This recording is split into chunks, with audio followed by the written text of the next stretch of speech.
नहीं आती, पढ़ना लिखना नहीं आता है, वो सीट ले जाते हैं मेडिकल कॉलेज में, इंजीनियरिंग कॉलेज में, और फिर वो बनते हैं डॉक्टर, इंजीनियर। और ऐसे डॉक्टर क्या करते हैं, वो डॉक्टर मरीज मारते हैं, मतलब मरीज को वो ठीक से ट्रीटमेंट उनका कर नहीं पाते हैं। इंजीनियर जब पुल बनाता है तो वो पुल कमजोर बनता है, वो पुल गिर सकता है, क्योंकि इनमें योग्यता नहीं है। ये तो कोटे से आए हैं, रिजर्वेशन से आए हैं। इस पे स्टडी बहुत कम हुए हैं कि जो दलित हैं उनका क्या परफॉर्मेंस रहा है। एक बड़ा स्टडी किया था अश्विनी देशपांडे और टॉमस ए वाइसकॉफ ने। इन्होंने एक सेंटर फॉर डेवलपमेंट इकोनॉमिक्स में शोध किया इंडियन रेलवेज पर, और इंडियन रेलवेज पर उन्होंने कहा, आप इंटरनेट पे ये आपको मिल जाएगा, does affirmative action affect productivity in the Indian railways, आप पढ़िए उसको। उसमें उन्होंने मॉडलिंग करके दिखाया कि आरक्षण से उत्पादकता और क्षमता, दक्षता यानी कि प्रोडक्टिविटी और एफिशिएंसी बढ़ी है, घटी नहीं, बढ़ी है। ऊपर से एक सवाल बढ़ाया जाता है, ठीक है ये तो लोअर लेवल के, ए और बी कैटेगरी में जो रिजर्व कोटे से दलित आ जाते हैं उनको काम नहीं आता है। अश्विनी देशपांडे और टॉमस ए वाइसकॉफ कहते हैं बिल्कुल उल्टा है। जो ए और बी ग्रेड में आरक्षण से आते हैं उनका जो परफॉर्मेंस है वो ज्यादा बेटर है, वो बेहतरीन परफॉर्मेंस है, उनके नतीजे और भी अच्छे हैं, उनकी उत्पादकता, उनकी दक्षता, प्रोडक्टिविटी, एफिशिएंसी बाकियों से ज्यादा अच्छी है। 2010 की पेपर है, आपको मिल जाएगा ये इंटरनेट पे। डॉक्टरों की बात करते हैं, और इस पर मेरे कॉलीग हृदेश जोशी हैं। हृदेश ने एक डॉक्यूमेंट्री किया था, मुझे याद है, इसलिए आपसे मैं दर्शकों तक लाना चाहता हूं। एम्स में किस तरीके से जो आरक्षण से आते हैं उनको ट्रीट किया जाता है और उनका परफॉर्मेंस क्या रहता है। देखिए आनंद, मैंने इस पे एम्स के भीतर घुसकर काफी काम किया, क्योंकि लगातार वहां बच्चे कहते थे कि हमें जो है वो काफी बहुत ज्यादा एक हॉस्टिलिटी का सामना करना पड़ता है, एक आक्रामकता का।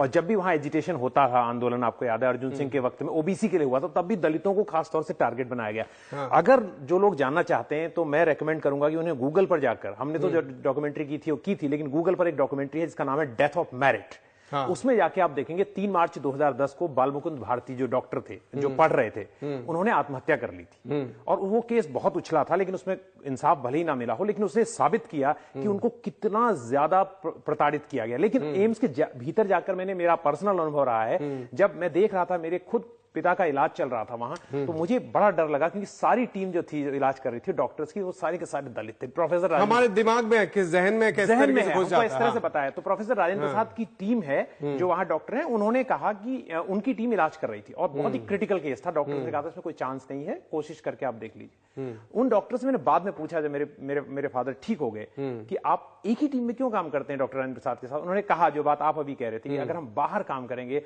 किसी और डॉक्टर की गलती भी हमारे सर में आएगी। और दूसरा उदाहरण बहुत संक्षेप में बताऊंगा, वो सफदरजंग मेडिकल कॉलेज का है, और ये डॉक्यूमेंटेड प्रूफ है। दिल्ली हाई कोर्ट ने 2004-5 में 35 बच्चे जो हैं उन्होंने एग्जाम दिया।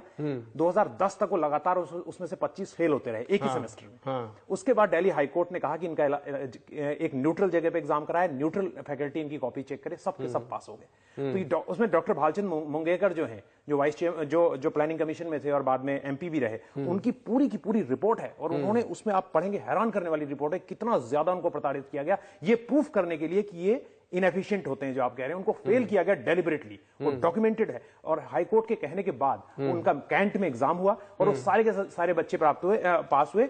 हमने भी उसे रिपोर्ट किया था, और ये गूगल में आसानी से रिपोर्ट, और जगह भी मीडिया संस्थानों ने इसे प्रिंट में रिपोर्ट किया है।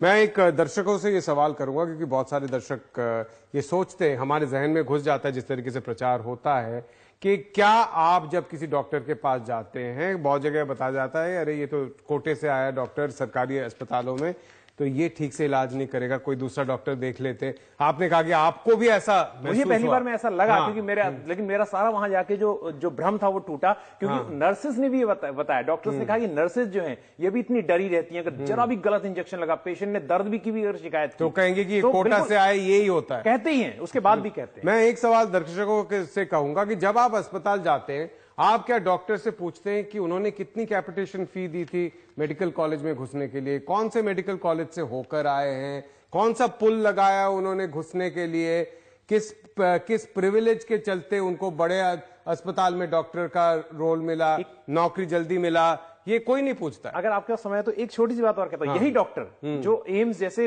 प्रतिष्ठित संस्थान में काम करते हैं, इनके लिए बाहर कोई हॉस्पिटलिटी नहीं होती अपर कास्ट के, तो एक मेदांता में जा सकते हैं, मैं नाम ले रहा हूं, मतलब बड़े बड़े प्राइवेट हॉस्पिटल्स में जा सकते हैं, लेकिन मतलब जो अच्छे नामी अस्पताल है वहां जा सकते हैं, क्योंकि उनके लिए ये बैरियर नहीं होता, उनके ये मानसिकता का उन्हें सामना नहीं करना पड़ता, विदेश चले जाते हैं। लेकिन गरीबों का इलाज आप जाके देखिए बड़े सरकारी अस्पतालों में कौन डॉक्टर कर रहे हैं। बिल्कुल बिल्कुल सही बात है। ये आज के सिंपल समाचार का हमारा ये मकसद यही है कि आपके दिमाग में या हमारे दिमाग में, जैसे रिदेश कह रहे हैं, रिदेश जोशी कह रहे हैं कि उनके दिमाग में भी बैठा हुआ था कि हम सोचते हैं कि ये सारा फैक्ट है, ये फैक्ट है कि लोग अयोग्य हैं, ये फैक्ट है कि जो दलित हैं या रिजर्वेशन से आते हैं उनको क्रीमी लेयर उठा के ले जाते हैं। आप आंकड़े देखिए, सारे आंकड़े मैंने आज निकाले हैं, इंटरनेट से निकाले, सरकारी आंकड़े निकाले हैं। ये आंकड़े बहुत आसान से निकल सकते हैं। नया तरीका निकाला है, दलितों को आरक्षण से रोकने के लिए एक तरीका निकाला है कि आप कॉन्ट्रैक्ट पे लोगों को ले रहे हैं। बिल्कुल, और बिल्कुल ये बहुत इंपॉर्टेंट बात है। आप कहेंगे कि अगर दलितों को नौकरी मिली तो बहुत अच्छी बात है। ये आखिरी पॉइंट मैं बता के जा रहा हूं कि कॉन्ट्रैक्ट में नॉन परमानेंट अस्थाई नौकरियों में रिजर्वेशन नहीं है और ज्यादा से ज्यादा अस्थाई नौकरियां धीरे धीरे बढ़ रही है और वहां पे दलितों को रिजर्वेशन नहीं मिल रहा है। ये एक इंपॉर्टेंट पॉइंट जो रिदेश जोशी ला रहे हैं। थोड़ा सा अपने अंदर सोचिए कि जो हम जनरल कैटेगरी की बात सोचते हैं वो क्या है। हमने खुद बोल दिया है लोगों को कि जो ओबीसी है और दलित है वो 50% के अंदर है, बाकी सब जनरल है। ये हमने खुद ही सोच लिया कि जो अपर कास्ट है वो जनरल